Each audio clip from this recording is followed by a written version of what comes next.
Mesdames et messieurs, bonjour. Vous êtes à l'écoute de l'élan africain. Bienvenue dans cette nouvelle édition d'Afrique Hebdo et rendez-vous hebdomadaire retraçant les grandes lignes de l'actualité africaine. Bienvenue.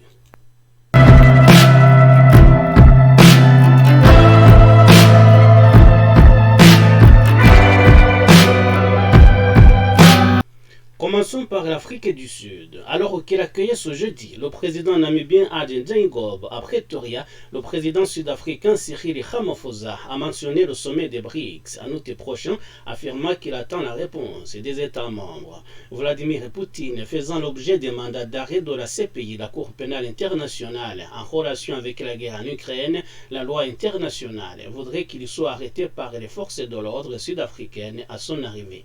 C'est une question qui est encore à l'étude, a indiqué Cyril Ramaphosa lors d'une conférence de presse.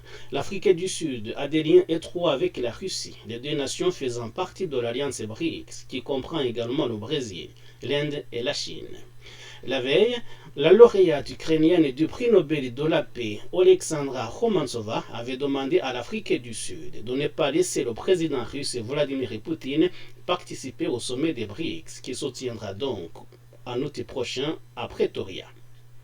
Si le président russe se rendait en Afrique du Sud et n'était pas arrêté, ce serait vraiment une grande déception, a déclaré Oleksandra Romantsova lors d'une conférence de presse à Johannesburg. Toujours en Afrique du Sud, le procès pour corruption déjà maintes fois repoussé visant l'ex-président Jacob Zuma, accusé d'avoir touché des pots de vin du groupe français de défense Thales il y a plus de 20 ans, a été reporté au mois d'août. Le juge Nkosinati Chili a repoussé le procès au 15 août prochain pour entendre un nouveau recours de Jacob Zuma qui vise à faire récuser le procureur général au procès, Billy Downer, qui l'accuse de partialité et d'avoir fait fuiter des éléments du dossier dans la presse. De violents affrontements se sont poursuivis cette semaine au Soudan entre l'armée régulière et les paramilitaires en dépit de multiples appels au cessez-le-feu. Le général Abdel Fattah el-Burhan, chef de l'armée au Soudan, a affirmé jeudi à la chaîne Al Jazeera qu'il n'y aurait plus de discussion politique avec les paramilitaires des forces de soutien rapide FSR au 6e jour des combats entre les deux camps. Pour sa première intervention depuis le début des affrontements ayant fait plus de 350 morts, le général Burhan a exhorté son rival Mohamed Hamdan Daglo dit Emedi à la tête des FSR de cesser de vouloir contrôler le pays, faute de quoi il se fera écraser militairement. Entre-temps, les milliers de Soudanais civils et militaires continuent de fuir leur pays en direction notamment des pays voisins.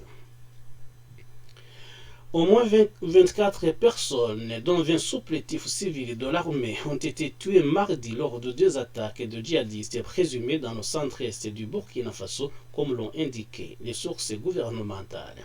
Le Burkina Faso qui a décrété une mobilisation générale pour faire face à ces attaques des djihadistes. Le président de la transition, le capitaine Ibrahim Traoré, a signé mercredi un décret de mobilisation générale d'une durée d'1 an permettant si besoin la réquisition des jeunes à partir de 18 ans. Une mobilisation déjà commencée et déjà contestée. L'organisation regroupant les principaux syndicats du Burkina Faso, l'unité d'action syndicale UAS, a appelé jeudi à la libération de toutes les personnes interpellées et enrôlées de force comme supplétifs de l'armée. Les Comores accusent la France de vouloir semer la violence avec une vaste opération anti-migrants prévue dans les prochains jours dans l'archipel français voisin de Mayotte et l'expulsion des étrangers. Cette opération policière prévue dans l'île française de Mayotte est pour y déloger les sans-papiers comoriens inquiètent en effet les autorités d'Anjouan, l'île comorienne la plus proche. Au moins 4 personnes ont été tuées dans l'attaque d'une délégation officielle malienne à quelques 400 km au nord de Bamako, près de la frontière mauritanienne, une région en proie aux attaques djihadistes. Le chef de cabinet du colonel Assimi Goïta, président de la transition dominée par les militaires au Mali, fait partie de 4 personnes tuées.